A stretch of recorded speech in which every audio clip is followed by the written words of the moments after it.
Hey, everyone. So over the last few days, the Trump administration has hit the International Criminal Court with a new round of sanctions, this time going after the court's own president, the president of the ICC, a judge from Japan named Tomoko Akane, along with a senior trial lawyer named Abdoulaye Seye. Their U.S. assets are frozen. They can't travel to the U.S.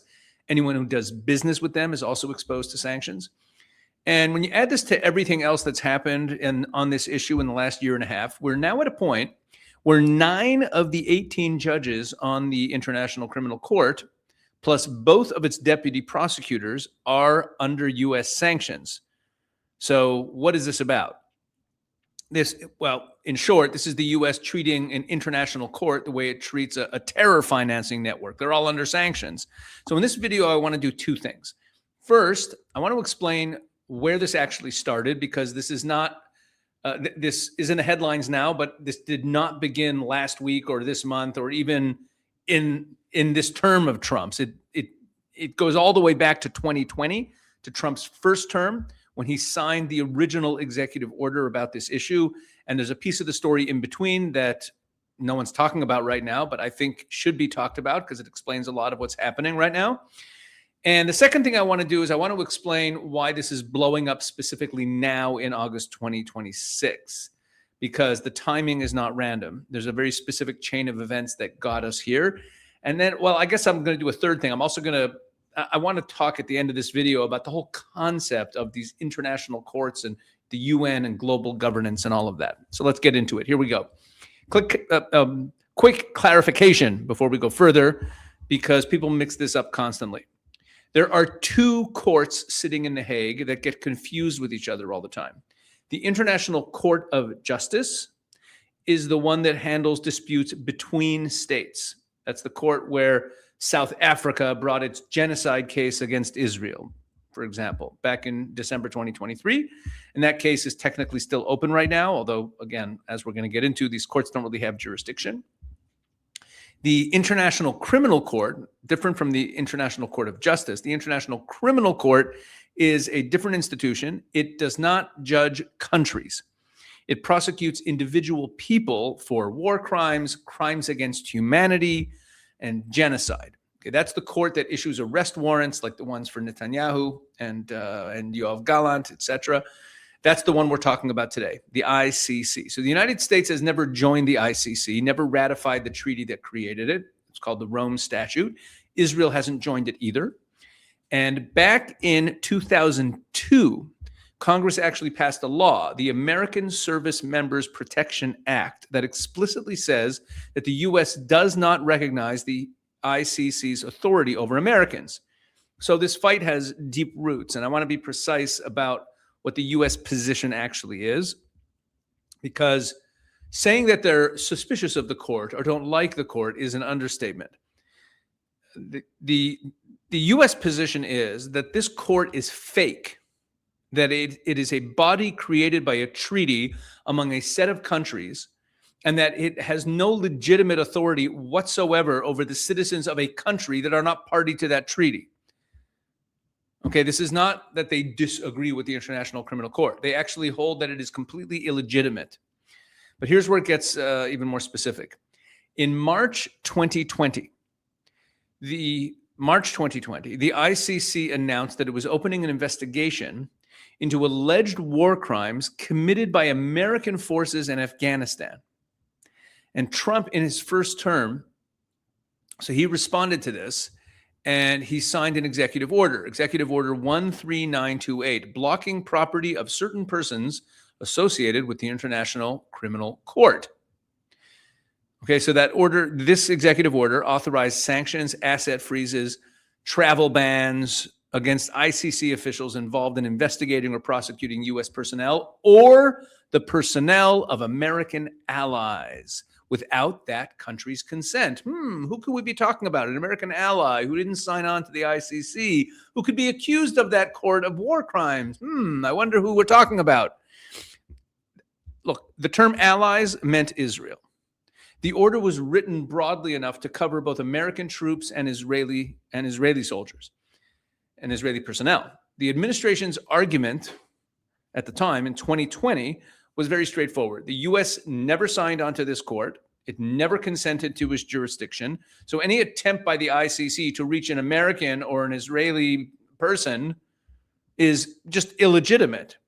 It's a foreign court asserting power it was never given. I mean, like, look, if a bunch of people get together and say, we're going to agree on some, method of settling disputes between us, and then there's someone who's not part of our group, and we say, hey, we just point to him and say that he's bound by the rules we came up with. I mean, it's just absurd. I mean, do I have to explain why it's absurd? Anyway, fast forward to 2021.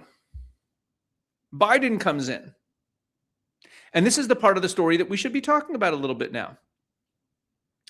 About 80 left-wing organizations, J Street among them, groups funded through Soros's Open Society Network, these groups, these left-wing organizations petitioned the new Biden administration to rescind Trump's executive order. So what do you think happened? April 2nd, 2021, Biden lifts Trump's sanctions on international court officials. That's right. Biden he rescinded the executive order. Now, why would he do that? The executive order was signed to protect American soldiers who were going to be prosecuted for what they did in Afghanistan. But here's what happened next. And this is the piece most people never connect. With the sanctions gone, the ICC's new prosecutor, a man by the name of Karim Khan, remember that name, we're going to get to him in a bit. He's going to come back into the plot later.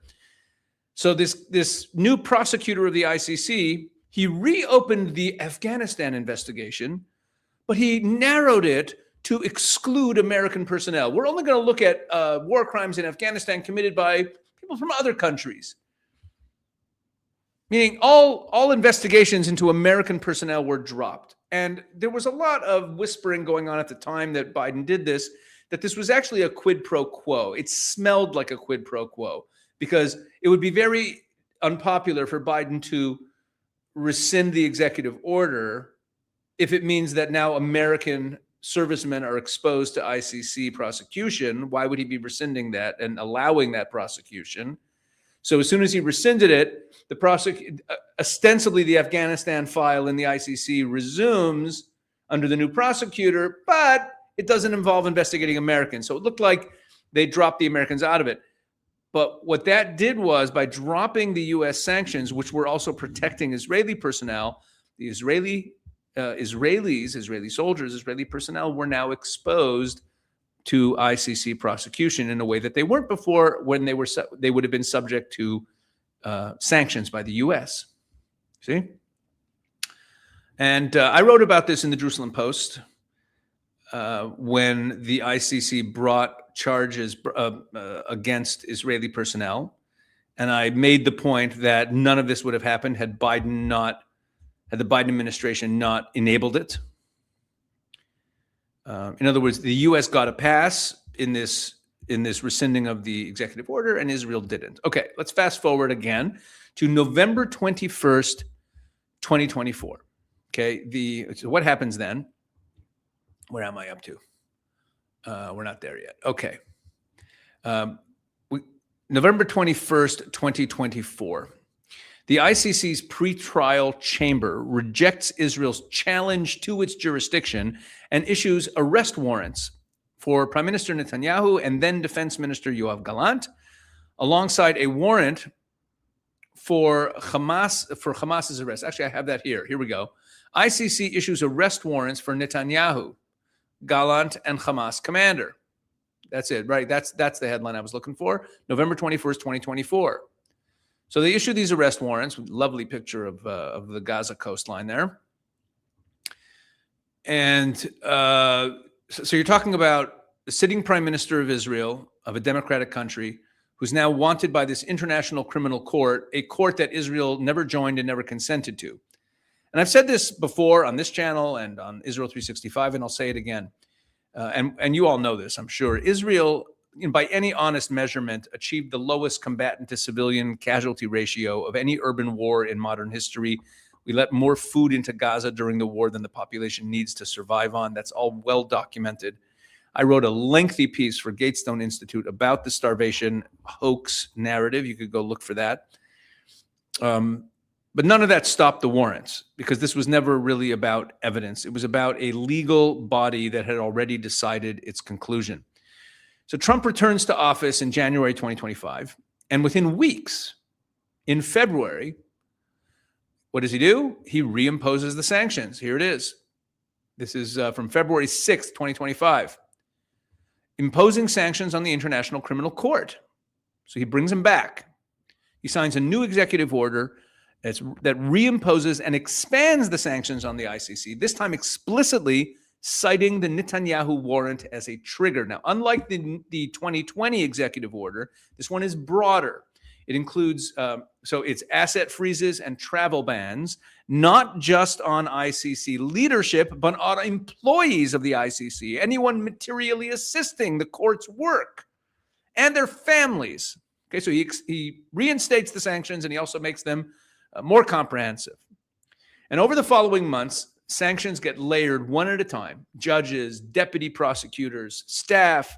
It's a deliberate, sustained campaign by the Trump administration to pressure and delegitimize and sanction the ICC, everyone associated with it. Then something happens that has nothing to do with Israel or the US directly, but it changes everything. So in late 2024, so I'm actually backtracking a little bit. In late 2024, there were sexual misconduct allegations that were brought against Karim Khan, the chief prosecutor. Oh, November 11th, 2024, ICC announces investigation into chief prosecutor. Okay. That's the guy who was issuing warrants for Netanyahu's arrest. So the UN oversight body opens an investigation. Khan takes a leave of absence in 2025.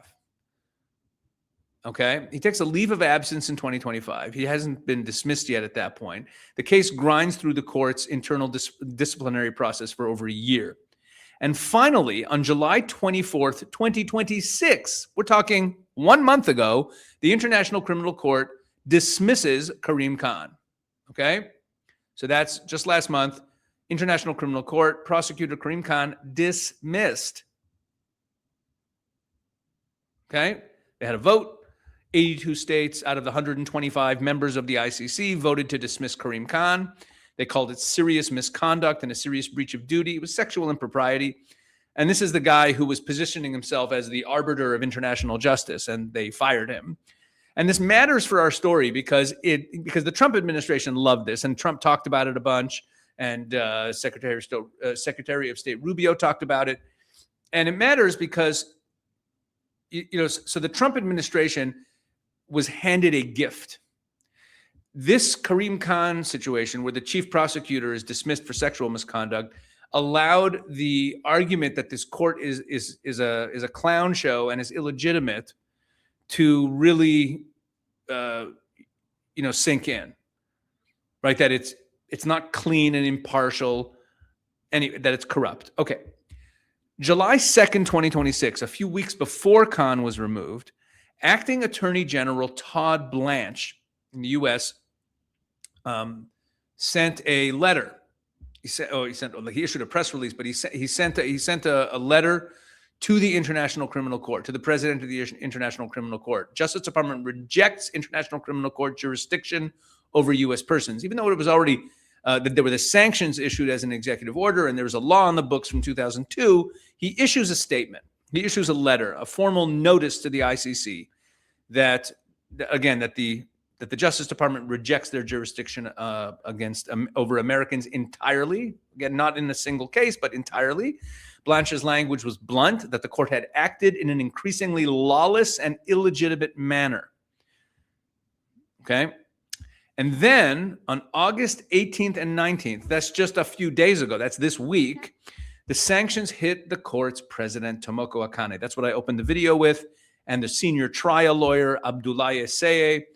So Secretary of State Rubio's justification was that the court is corrupt and fatally politicized and has exceeded its mandate, meaning its mandate is only over the countries that accepted it.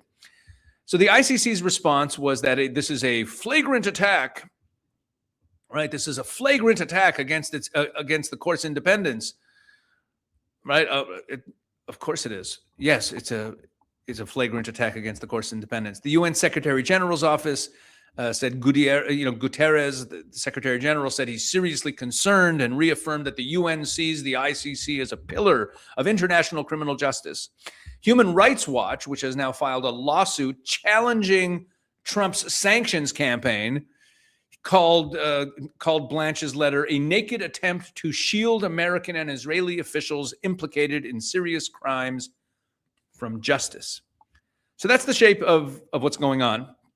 One side says the court has no legitimate authority over us, and it's proven itself to be politically compromised and run by a bunch of corrupt clowns, and it's full of scandals. The other side says, no, this is an attack on judicial independence, regardless of what's true about any individual prosecutor's sexual conduct. Fine.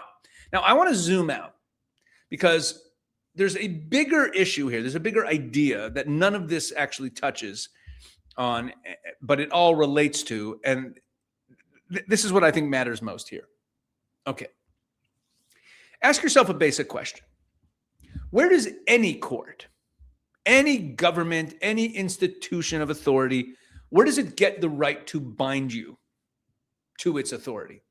And the only honest answer is consent.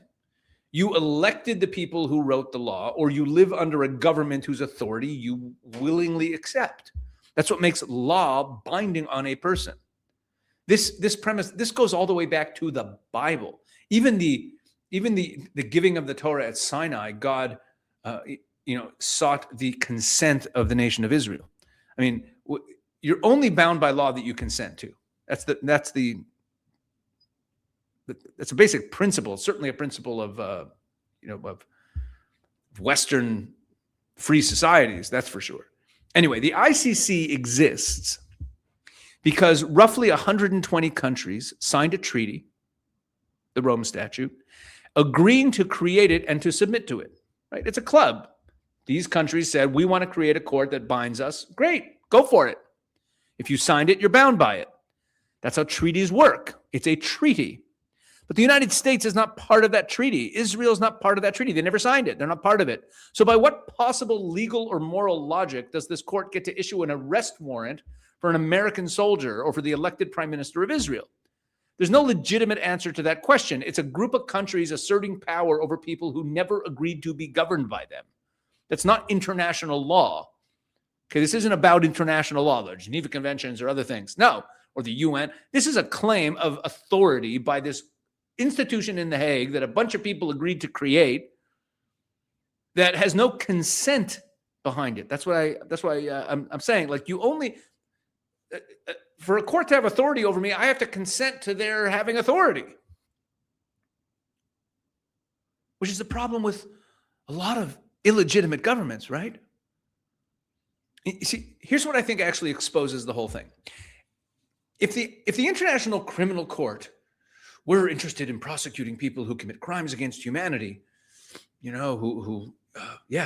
if they actually cared about crimes against humanity, real crimes committed by people who are ruling over other human beings without their consent, why isn't there a standing warrant out right now for every dictator on earth who rules without consent to the people? Why isn't there a standing criminal order out for, I don't know, everyone who leads one of the Muslim nations where there are anti-apostasy laws, and where or the Muslim states where homosexuality is punishable by death, right? Like, why not? I mean, or anywhere where people are just ruled over by force without their consent, and that criticizing the authorities can be punishable by death. Like, there's a lot of countries like that in the world. Why aren't there arrest warrants out for all these people? Are they not committing crimes?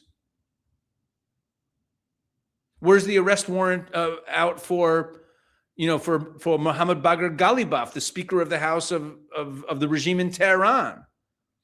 Maybe there is an arrest warrant out for him. I don't know. But you understand my point. What the International Criminal Court, we're going to prosecute crimes against humanity. Or for the nutcase running North Korea. Is he going to be arrested? for the juntas and warlords ruling half a dozen countries through pure terror with populations that never consented to a single day of that rule. I mean, there's a lot of countries like that. Are there arrest warrants out for all those people? Was there an arrest warrant out for Maduro when he was brutalizing all the people of Venezuela? These are textbook crimes against humanity happening right now. But the court's energy, the actual warrants, go toward the democratically elected prime minister of Israel, a country defending itself in a war it did not start. So I had a conversation on the Israel 365 news channel a couple days ago. We were doing a Q&A, which I did with Aaron, with my producer here. We do them every Wednesday, not every Wednesday, but most Wednesdays. We do these Q&As. We take questions from comments on the YouTube videos from audience members, and we answer questions. And we got off on a discussion about the United Nations. And this isn't about the ICC per se, but it's the same concept. So we were talking about the UN. I think that what I said about the UN in that conversation applies to the ICC too. So here's what I said. The entire concept behind the United Nations is that any state gets a seat and a vote, no matter how the leaders of that state, the government of that state, came to power, right? So it doesn't matter in the UN if you're a functioning democracy with consent of the people, or you're a warlord who murdered everyone on his way to the top and took the presidential palace. Once you control a flag and a border and call yourself a head of state, even if it's a reign of terror, you're a member state of the UN. Right? There's a lot of member states of the UN that are not democracies. And the rulers do not rule by the consent of their people. And they're given equal standing to every democracy in the room as well. Now, philosophically, morally, ethically, that is absurd. But we've all been raised with it, so we kind of accept it as a reality. But why is there any legitimacy to a ruler who rules against the will of the people? And the fact that they're given this legitimate seat at the table at the UN gives this, it launders them. It gives them legitimacy as heads of state. And again, everyone alive today, pretty much, I mean, everyone, we've all been raised with, we've all grown up with the UN. So we kind of take it as a fait accompli that there's this concept. But I think that the very existence of the UN undermines our ability to see clearly because of this exact issue I'm raising here. You see, here's why. Let me put this into the right words. Once the world gets used to treating a mass murdering dictatorship as just another member of the community of nations sitting on committees and voting, it becomes psychologically much harder to do the one thing that actually needs to happen with real evil. That is to defeat it, right? Not to negotiate with it forever. And I think that's part of why, since the UN was founded in the wake of World War II, that you cannot point to a single genuinely evil regime that the West actually finished off in a war, right? Every conflict just ends with some kind of negotiated settlement that leaves the bad actors in power. And the ICC, the International Criminal Court, it's a great name. It runs on the identical logic as the UN. Now, it's not formally a UN body, but it's the same concept. I mean, you even saw, the UN Secretary General defending the ICC against what the US is doing. It's kind of the same. But it's built on the same logic. And the logic is that a collective of states can manufacture authority over people who never consented to that authority. And that manufactured authority can then get treated as actual binding law, right? This is globalism. And once you see that clearly, the sanctions fight makes a lot more sense. This is a serious fight. This isn't just, and it's certainly not the Trump administration attacking the rule of law or an independent judicial institution. It's not a judicial institution. It's a club that a bunch of people chose to join, and now they're trying to impose the rules that they've accepted for themselves, or the mandate they've accepted for themselves in their little club or big club, in their club, and impose it on people who didn't join the club.